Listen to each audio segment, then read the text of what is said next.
Merry Christmas, everybody. So I thought I would do a slightly different video today, something that is more low key, since I assume many of you have some plans today, or maybe you're just having a really relaxed holiday, whatever it might look like for you.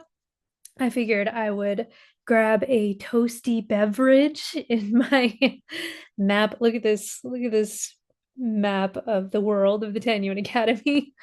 And I would talk about some of the most important things that I've learned as an author this year.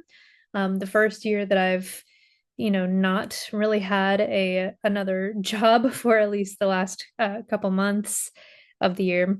I'd share some financials and specifications and things with you, and then talk a little bit about my hopes for next year and my author career, the direction that it's going to be going. So, yeah, grab a cup of coffee and let's just chat. I have some ginger, or no, it's not ginger tea. It's like a relaxation tea today. So yeah, I compiled for myself mostly a list of some of the most important things that I have learned in the last year or so about writing, about a lot of it is just about the the career and kind of some of the non-writing aspects of it and how to keep on keeping on. Some of this I've already shared on the channel in different pieces, but I wanted to have one place where I was just reflecting on how the year has gone and where I'm headed. So I'll start with sort of a craft thing that I bring up pretty often, and there's a reason I bring it up pretty often, and that is the concept of an id list. I have a whole video about id lists, but kind of combining that with the idea of butter. So T. Taylor's book, The Seven Figure Author, how to use a universal fantasy to sell your book to anyone, is a book that I did a review of a while ago, and I had mixed feelings about the book as a whole. I felt like some of the universal fantasies, quote unquote, were not truly universal, but the concepts in there are similar to that id list idea. It's not exactly the same. There's more of a fantasy element to it, in terms of like what you wish would happen. But in both cases, what I've found is my kind of takeaway from it is don't wait for the good stuff. I mean, yes, there is a way that plots kind of go, but but don't hold out for all the good stuff to come later on, whether that good stuff is, banter if you love banter, or just have something that is awesome and brings you all this like excitement and buzz in every scene. um it's so what I've found is, if I want somebody to be wearing a long coat, then I make them wear a long coat.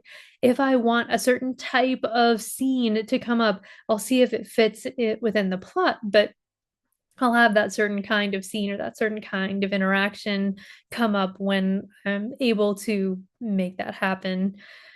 So that concept of just leaning into your niche preferences and imbuing your entire story with these random things that maybe only you like, but you do like, and so you want them to come up, is something that has made writing like not more fun necessarily, but tastier in a way. And each chapter then has something that is just super yummy, whether that's a, like I said, a character interaction or a plot twist, or even just something smaller than that, like the sparkly magic in potion bottles. I like that, and so I have that in a book that's coming out next year. So the second thing that I put on my list is, tangentially related, but not super related, and that is experimentation, like how great it is to just allow yourself to experiment. I'm somebody who loves stories so much that my entire life has revolved around them. Since I was really, really tiny, I English class was always my favorite in school. I have an English degree. I taught English for over a decade. I'm an author now. I mean, I'm a little bit of a fan of stories of a lot of different kinds. I studied classics for a really long time and only kind of got into contemporary works that were coming out now. Um, it just in the last, like you'd be surprised. It's fairly recent. And so I'm discovering, I wasn't a romance reader before, and now I am. It's in the rotation, and I'm really enjoying that. I wasn't a horror reader before because I would get too scared. But now it's not a genre that I read a lot of, and the very scariest stuff, I still am just it's not for me. But I do like to dip into it now. And so I'm like, oh, okay, well, I want to try this. I want to try this. I want to try this. Because I'm not an expert in writing all genres, but I taught creative writing for a long time. I've analyzed literature. Like I have all these tools at my disposal that kind of are shortcuts to some of those, the ability to write in a variety of different styles, just because I've broken down all kinds of different styles, how they work and why they work and that sort of thing, which is a benefit. I don't think that everybody needs to have an English degree to be a great fiction writer, not at all. But I'm finding those things that are helpful, that I can take from that specified training and kind of apply to my, brand of writing. But anyway, experimentation, I decided at the around the end of last year, it was about this time, to just kind of do it. If I wanted to write something, then I would. And that was just how it was going to be. I didn't like the idea of boxing myself into a particular genre. Even fantasy. Fantasy is really elastic in a way that other genres aren't. You can go in a lot of different directions. You can do cozy fantasy, you can do dark fantasy, you can write short, you can write long, you can have some plot twists. There's not one way that it needs to finish. Like, the happily ever after in romances, for example. But I just wanted to try all the things, all the age ranges, all the whatever, and give myself permission to do that. So this year has been kind of exciting because I have written in a variety of new genres and stretched myself in different ways and kind of figured out how to capitalize on some of those aspects. I'm still figuring out how to like brand myself. That's going to be a challenge for next year. But for live events, for example, I can just start off a conversation saying, hey, what do you like to read? And chances are, unless it's nonfiction, because I don't have any of that out yet, then I'll have something for them. I have, like I said, a variety of different things. But I have also realized, because I was so excited about this experimentation and trying different genres that were new to me. Cozy fantasy was new to me, horror was new to me, etc. That my marketing got kind of unfocused, which is unsurprising. I can get kind of unfocused because I was just so excited about how much I was able to accomplish. I was excited about all my little mini paperbacks. I was excited about my omnibus that came out in October that has all three of the Tanuan Academy stories in there. I'm always excited about Laertes. That remains my bestseller for sure. So I was just jumping all over the place talking about different stories and whatever. But I found that if I focused on one thing for an extended period of time, even if that was like a week, then I got much more traction and interest in whatever that was. And so I'm going to try to still keep that mindset of, freedom and experimentation and just the joy of telling a bunch of different kinds of stories. But I want to be more intentional about focusing on whatever my upcoming release is, or sort of matching my marketing to the time of year. So I'll only talk about this book or these two books maybe during this month, and that's it. That's it. People can figure out that I have other stuff, but just focusing in on one thing. So the beginning of next year is largely going to be focused on a book called Power to Charm, which is a cozy set of it's a set of magical stories, cozy fantasy stories about a witch and a couple of unexpected friends that arrive to her cottage where she has these cute animal friends in a bunker in this post-apocalyptic wasteland where she's made this beautiful just lovely cozy joyful life for herself. So it's kind of Frog and Toad style, but it's written for adults. Anyway, I'm going to be focusing a lot on that before it's released at the end of April, and hopefully people really latch onto it like I did. I enjoyed escaping into that world. Um, so the next thing I learned this year, I haven't had like any tea as I'm talking here. Hopefully you're enjoying hanging out with me. But one of the other things that I've learned and that I continue to learn and kind of figure out in different ways is how to lean into my own personality and forge my own path. I wanted to do the smart things, the right things going into this business because it is a business. I had my YA fantasy trilogy, and I thought, okay, I'm going to be a YA fantasy author. I have an idea for a spinoff series from this and everything. And when I wrote the Hallmark style Christmas books in between those heftier stories, I gave them a pen name so I could separate out those two. But then I had the passion project Laertes because I'm obsessed with Hamlet. This literally is the text of Hamlet. And I did not plan that for this video. So, okay, so I'm going to be multi-genre, which many people will tell you is a bad idea business wise, and it might be, but I need to find a way to have a business that I'm proud of, that gives me joy, that matches what I want to put out into the world. And the way that I can do that is by writing in multiple genres and experimenting and following the joy where the joy is in the stories. That makes it easier for me to be my own biggest fan. That makes it easier for me to come up with story ideas and to write more, to pitch myself and my books at live events.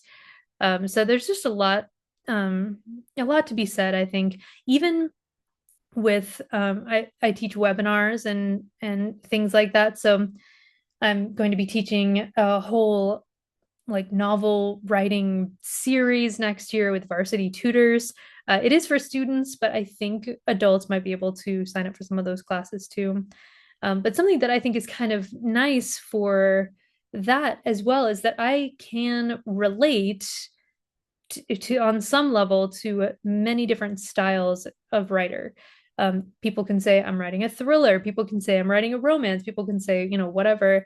And even if I haven't written that particular thing, I've probably written something like it. I've written scenes that are like that. I've taught people who have written works that I've graded like that. So I think it's a benefit there as well. But yeah, leaning into my own personality, that is something that I've decided to be more intentional about and just not fight it. But forging my own business path has proven to be more difficult than that. I think I'll get there, but it's a long, long marathon for me. I have seen quite a few authors at this point lap me in terms of sales and things like that. They figured out something that worked, their post went viral, the whatever it might be, and that's never really happened to me. So I'm just clawing my way up the mountain, but I'm doing it on my own terms, and I'm doing it with stories that I love and believe in. And so I think I will get there. I know my stuff holds up against anybody's. My best work, I think, is just as good as anything out there. So something else, the next thing on my list is uh, besides leaning into, well, I guess it's kind of part of leaning into my own personality, which is somebody who likes to teach, somebody who likes to write in multiple genres, somebody who enjoys live events and actually does well at them, for the most part, is I don't write every day. I don't market every day. I go through kind of spurts like this where I'll hyper focus basically and get a lot done in one area, or in one day. I'll have like a checklist worth of a ton of stuff and I'll just power through it. So those I call my turbo mode days. And turbo mode is basically when I have a lot of energy, when I have a lot of focus that I'm able to direct this way, and then I lean into it. Whenever I'm really focused on writing and stories, I allow everything else to kind of fall by the wayside, because that does not come around all the time, and I just write until I really don't have much left in the tank, and then I switch gears back to, marketing or strategizing or planning or whatever it might be. But I'm still figuring out myself, but I'm trying to have more turbo mode days and not begrudge my while not begrudging myself days of rest either. I want to be a good boss, but somebody who like expects eventually for a lot of success to come from what I'm doing. One of the things that has contributed most to the success that I have found is the community. Just the writing community, the reading community, people who support and come alongside other writers, especially indie authors. We're out there doing doing things all by ourselves. We are our own publisher, we're our own marketing team, we are the managers, we are the creative team, we are, we're the project managers, we're everything, all at once, the salespeople. And so to have other people there to give feedback, to leave reviews, to say something encouraging about, to recommend a book to a friend, um, anything like that, to repost, to talk about what's working for them. Oh yes, I've heard about this event, why don't you come along? All of that stuff, any of that stuff, let's go to a coffee shop and write together and just sit in silence for an hour and a half and knock some stuff out. All of that is so much more important than I thought at the beginning. I tend to be a pretty independent person. That's why I chose to be an indie author. I wanted the control and the maneuverability and all that stuff.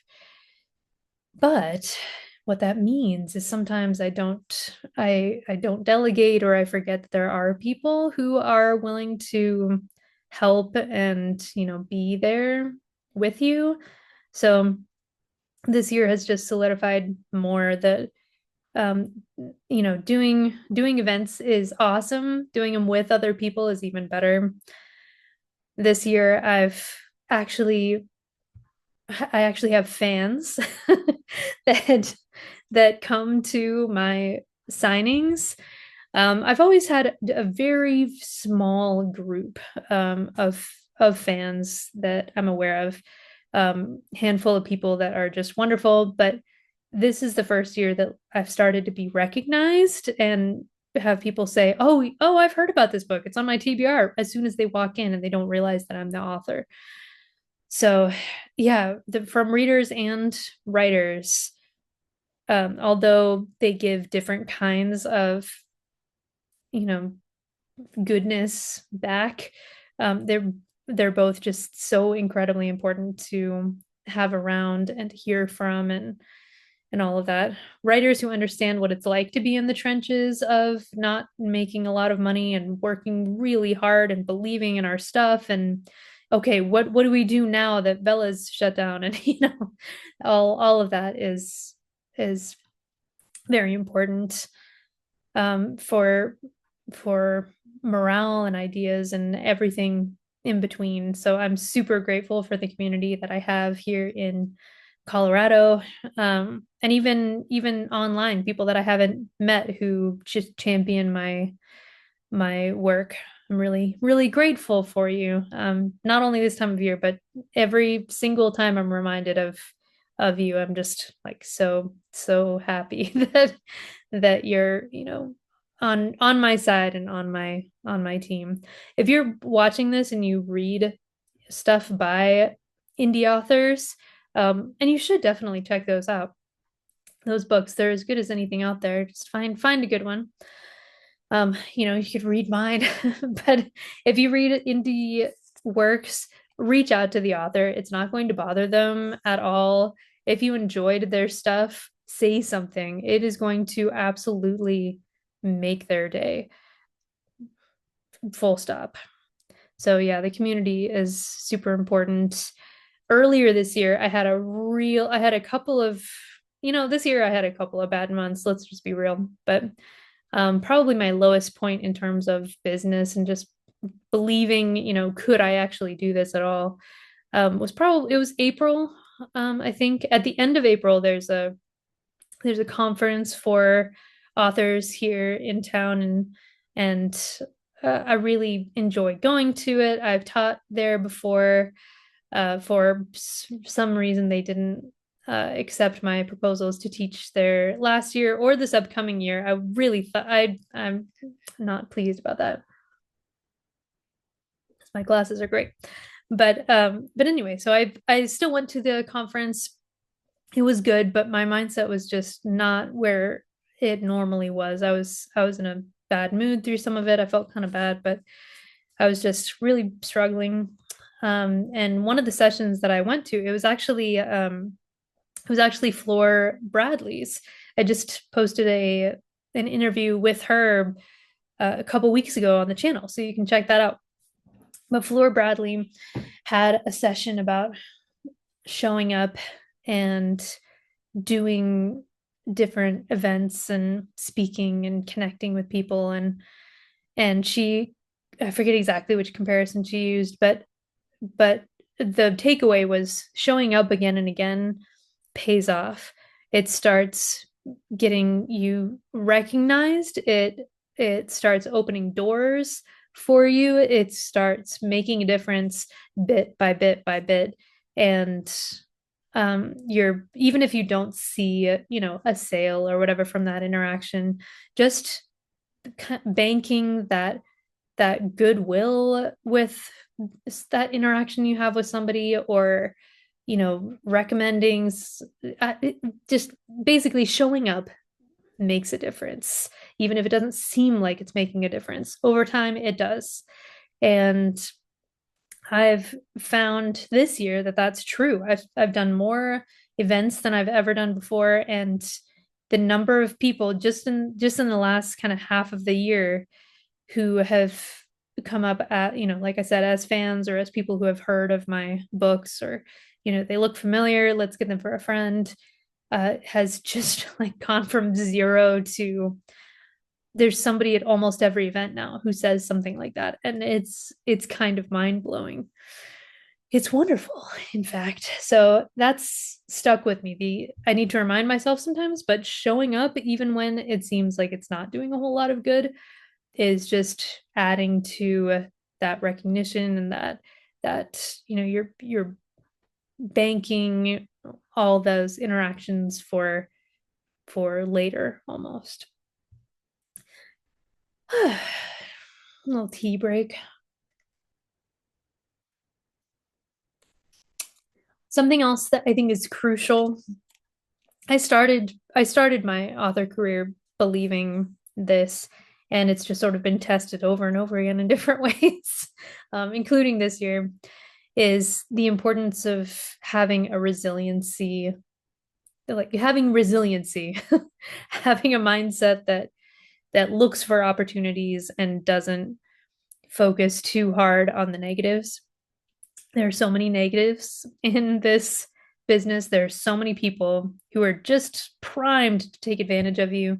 Even if you make all the good decisions, even if you sidestep all the scams that come your way because everybody's presented with a bunch of different scams, you could go through only the legitimate channels, Amazon, Barnes and Noble, the places where you sell books, Ingram Spark for printing, and you still get screwed. And if you only focus on the negative, you're just going to end up in this black hole, and your creativity is going to suffer. It just won't give you life or motivation. People still are making a living despite the unfair practices of some of these companies, and they're still finding joy in what they're doing. So, how can you leverage whatever it is legitimately to help you instead of not helping you? So, an example that is kind of on my mind this year was I discovered Kindle Vella, the kind of shorts feature on your Kindle where it was serial episodic writings that you could read. You could start a bunch of them for free, and then you could kind of pay with tokens to get some more. So almost like a webtoons model, but instead of the graphic novel type of format, the animation format, it was words, of course, right? So a chapter would be like an episode. So that was never something that I had on my bingo card, but I realized I had some short form stuff. I had like this, for example, um, this horror story just sitting there, all finished and ready to go. And I thought, well, what's the harm? I could just put it up and it doesn't cost me anything and we'll see what happens. So I put up this, I put up a few other stories, including Power to Charm, which, more on that in a second, the cozy fantasy. And it did really well. The ads worked for me for the first time, to lead people to some of those stories that they could read for free, but I was getting paid for at a rate that was way higher than Kindle page reads. Kindle page reads, I get $1 for every like 200 pages read or so, a little over 200 pages, so not fair. And I was getting paid $1 for every 5 pages. The first like 2 months of Bella, it was a revelation. It was so exciting. I thought, oh my gosh, this could be like a huge part of my business. And that lasted about 2 months. And then since the algorithm is not something that's public for any of Amazon, but for Vela as well, they called all of the royalties that you would make bonuses so they could kind of adjust at random and not have to explain. So 1 month, the bonus just dropped off a cliff. It did not make any sense. No metric, it didn't match any of the metrics. I had way better reads and everything than I ever had, and I made like a quarter of what I thought I was owed. But anyway, so Amazon just screwed everybody on that platform. The next month they announced that Bella was closing and they would only pay for one more month, and then they'd shut it down a couple more months after that without paying the creators anything in between. So for a couple days I was spitting mad. I was so angry. I was so mad. Um, and that's allowed. You're allowed to just like, you know, just kind of have your moment where you're cursing and stomping around and whatever you need to do. But you can't stay there or it's going to be really unhealthy for you, I think. So what I have come to kind of take out of that is without Bella and the success of that power to charm cozy fantasy story about hedgehogs and tea and magic and all of that that I didn't think would go anywhere. It's like post-apocalyptic, but it's cozy and like in this little bunker with a cottage and a garden. I ended up writing several more Power to Charm stories, like spin-off stories. So it was like going through the year with these people and with these little animals, and it ended up being this really wonderful escape from some of the harder parts of the year for me. And then I ended up with enough stories to make a book out of it, which will be coming out next year. And I'm going to have my first special edition that is, I mean, there's special edition Laertes up there that has some illustrations. That's technically my first. But I'm going to have my first special edition book that has like sprayed edges and some of the things that have been on my bucket list for a long time. And I'll finally get that with this otherwise kind of random book of cozy fantasy because I went on Vela. So there's something good that I took away from it. So that's the kind of resiliency that I think you need to have as a person, ideally, but certainly as an author, because platforms are always shifting and societal trends kind of change. One day vampires are in, the next day vampires are out. And you just never quite know what's around the corner. But if you really believe in your stuff and you're willing to pivot and find new ways you know, to carry on, then I think that's great. I don't know how long I've been talking at this point. Oh well, we'll just keep going. You can watch as much as you want, or you can skip ahead because, like I said, there is I share some numbers, how much I made this year, how many events I did, some of the things I want to do next year. Next on my things that I have learned this year or so is to shoot your shot. Just if you want to try something, if you want to do something, just do it if you're able to, if it's not too expensive or what have you. So for example, on this channel I have talked to some pretty significant writers in terms of winning awards or making lots of money or whatever. I had Jonathan Mayberry on the channel. I had Inez Johnson. I had some of these people that are like known people, and it's just because I've reached out and I said, hey, you want to be interviewed on my very small YouTube channel, and they all said yes. You just never know. I've emailed people who have not responded to me or have said thank you but no.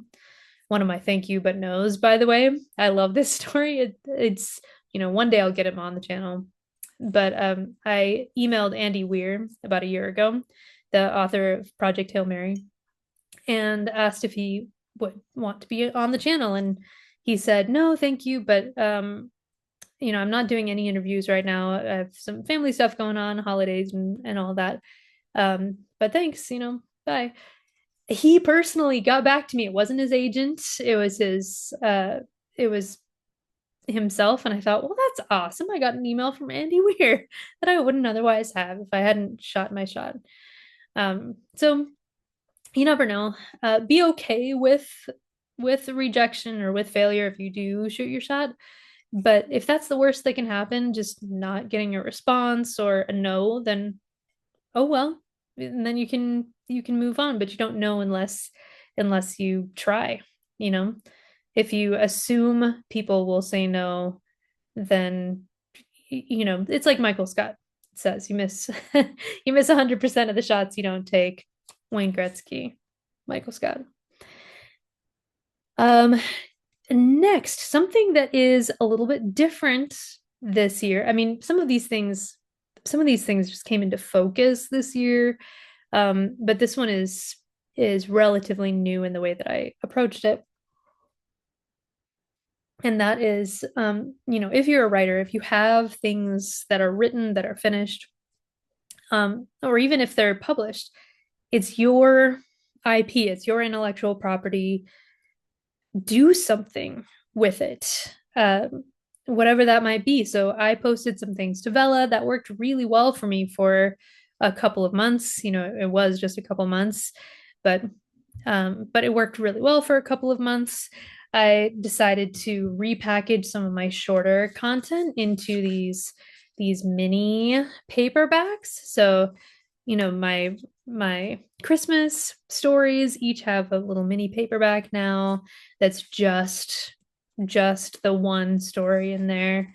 This is my shortest one, but this one actually sells okay at live events, even though it's a short story that is just packaged like so. I repackaged my Tenuan Academy trilogy as well, like I showed you a second ago, into this behemoth. And this sells pretty well at live events too. It's not, it hasn't been crazy, but it's definitely paid itself off as an investment into this. And I have a shelf trophy and another, product to sell and to promote that is really, really beautiful. So if you have intellectual property and you're not quite sure what to do with it, see what's out there. You can post it on as a short story on Kindle, promote it, see what happens. You can put together a bunch of your stuff and kind of re-release it. I did something like that with Laertes. I released the audiobook and the special edition separately, but those two at the same time. Just, give yourself some options and see what happens. There are various things that you can do to kind of make your make your work appealing or appealing in a different way, or if there's something that doesn't look like it would be a full book, you can still get it into the hands of readers in some different ways. And this list is sort of on the long side. We're just chatting though. This can be some ASMR in the background of your festivities, and tune in and hopefully, learn something or be inspired a little bit along the way. Next is, don't be afraid to invest in yourself. We all have different financial realities. So obviously, I don't want you to put yourself into debt or just foolishly throw away hundreds of dollars or what have you. But something that I had to kind of come to grips with this year as I was doing more events was the cost of inventory. It's not a small thing. It was hundreds every time to get a substantial, you know, supply coming in. But I also made way better margins on books at live events than I did certainly through Amazon, through bookstores, through any of those places that take a substantial third party cut. If you buy your books at those places, I do not mean this as a slight in the least. I'm just happy that my books are getting into your hands, that indie books are getting into your hands. But it is true that that I make a lot more at live events. So a book that I would maybe make like $4. You know, I would maybe make $4 on elsewhere. I would make $12 on at my event. So I had to overcome that oh my gosh, this is so expensive um piece to actually have enough inventory to do some bigger shows and stuff like that. One nice thing about books too is that they don't go bad, they don't expire like food, as long as you have a place to store them. And that took a little finagling for me, but as long as you have a place to store them and they're in decent conditions and whatever, then they'll just stay until you are able to sell them. So do make sure that you have events lined up if you're watching this before you order like a huge run of your books or anything. But if you have some extras left over, then you can just keep them and sell them at the next event, and it will still eventually pay itself off, which I learned and which is awesome. And finally, in the things that I have learned this year or I want to kind of pass on this year is something specifically for ladies. This can apply to some guys as well, but knowing and meeting as many writers as I have of a variety of ages, um, men tend to be more confident just in general for lots of, you know, societal reasons. And women tend to use the diminutive with their stuff. They'll be unsure about how good it is. They don't want to promote it as obviously because they just aren't as sure about it. They don't want to say that it's great. They don't want to say that they love it. It's a little project. Stop that. Stop that. Don't use the diminutive. Don't sell yourself short. Don't say that it's a little project. Don't say that you're just unsure. None of that nonsense. Be proud of your work and don't be ashamed of it. I mean, talk it up. I mean, it's fine. You're not everybody's going to enjoy your book or your genre or whatever. That's perfectly fine. You need to believe that it's awesome and be willing and able and confident enough to say, you know what, I'm really proud of what I did. I did something amazing. Look at this freaking book. It's great. I love it. I love it so much. It's a really good book. And just get you don't need to be extroverted all of a sudden. That's not the takeaway here. But I don't want you to downplay what you're doing. I don't want you to second guess yourself so much. I mean, just pretend like you're a guy and use that kind of just confident energy going into any interaction where you have to say that you are a writer, you're an author, you're whoever.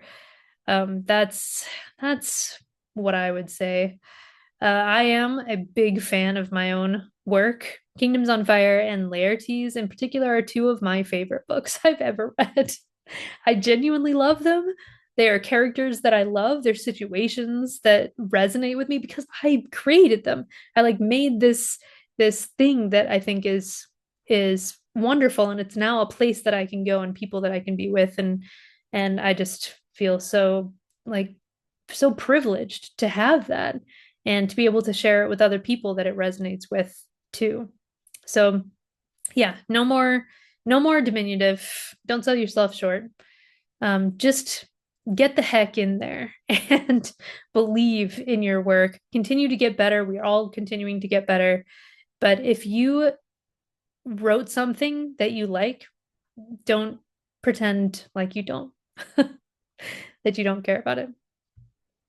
Okay, so looking back, just a couple things for context.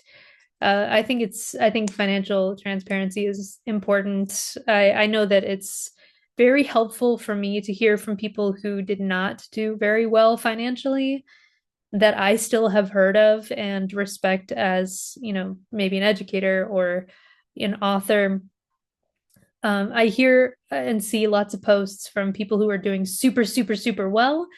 That can be at the right time an encouragement, but at this point, I've seen so many of those that I get more encouraged when I see much more modest numbers, and that's what I have to offer today.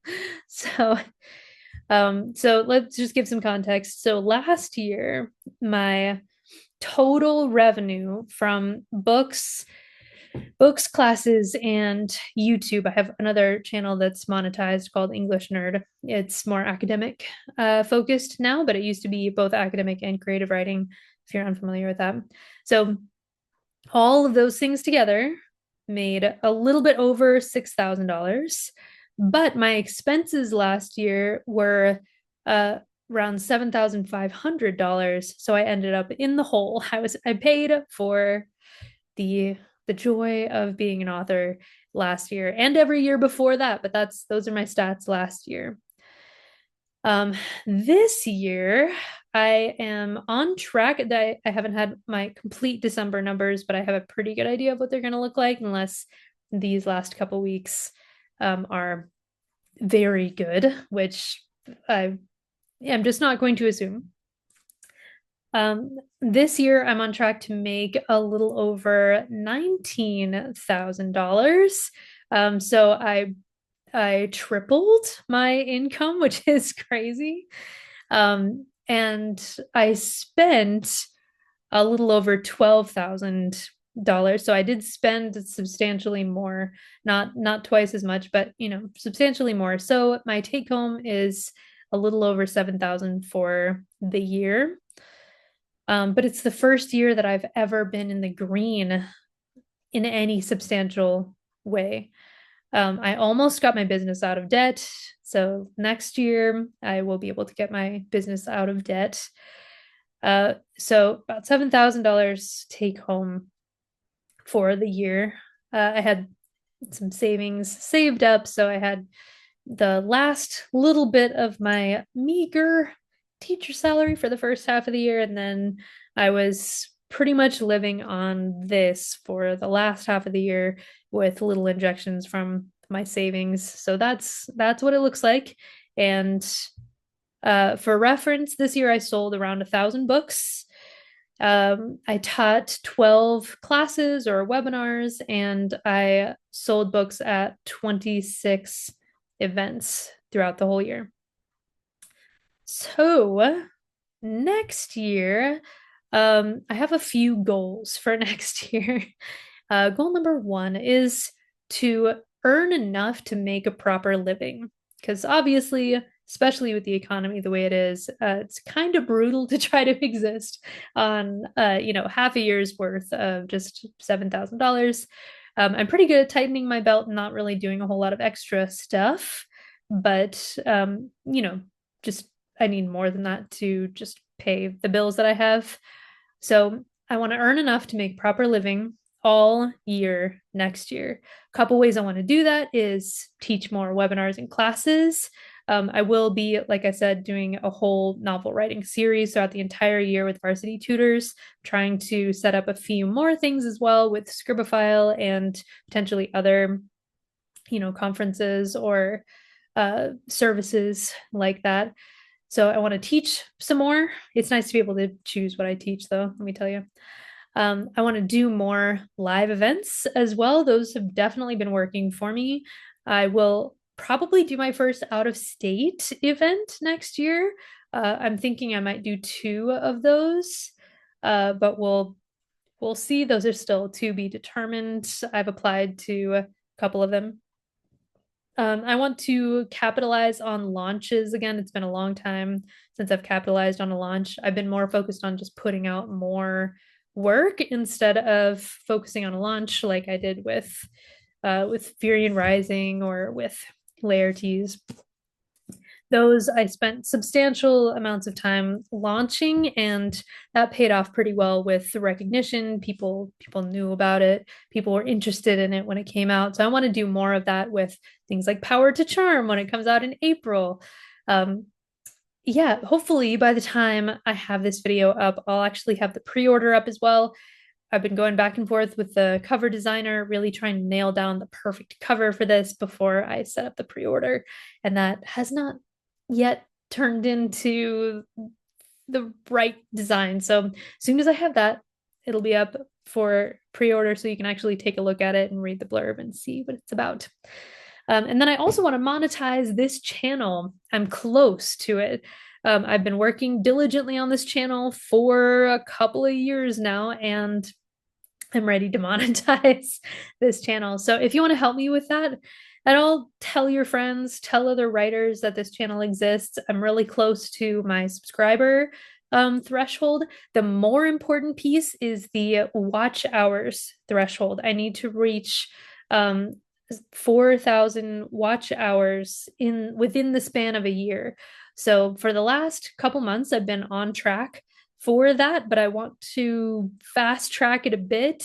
rather than waiting an entire year for that kind of cycle to come back around. So if you're interested in helping me monetize, that would be really really nice. YouTube doesn't pay a lot for, smaller creators like me, but I think just having that extra little piece of income would be wonderful for helping me earn enough to make a proper living. And then I want to publish several books next year. My goal is to publish 4 books, 4 brand new books, including Power to Charm, which I told you about, which will have the first Sprayed Edges edition ever, and the first female narrated audiobook as well. I'll give you more information about that as it comes up, but I've chosen a narrator for Power to Charm, and to say that her voice is perfect, I think is an understatement. I'm the kind of person who's willing to wait for the right fit. For my other audiobooks, I went through various rounds of auditions, and there were whole rounds where I didn't choose a single person. I'm like, nope, nope, it's got to be the right voice. And when I found Jake Ruddle, who became my narrator for all kind of male, forward books, he was the perfect fit. He's a fantastic partner in this audiobook endeavor. He's a great voice. He just does a wonderful performance. But for Power to Charm, it's definitely more of a female energy kind of a book. And so I wanted a woman, and she is just lovely. So I'm so happy I found another narrator that seems like she's going to do a great job.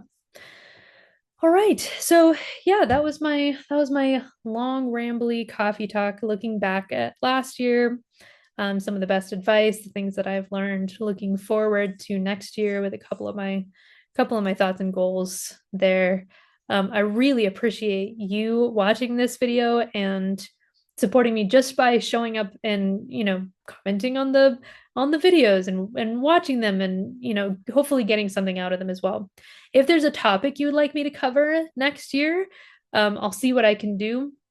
I can cover a lot of different styles of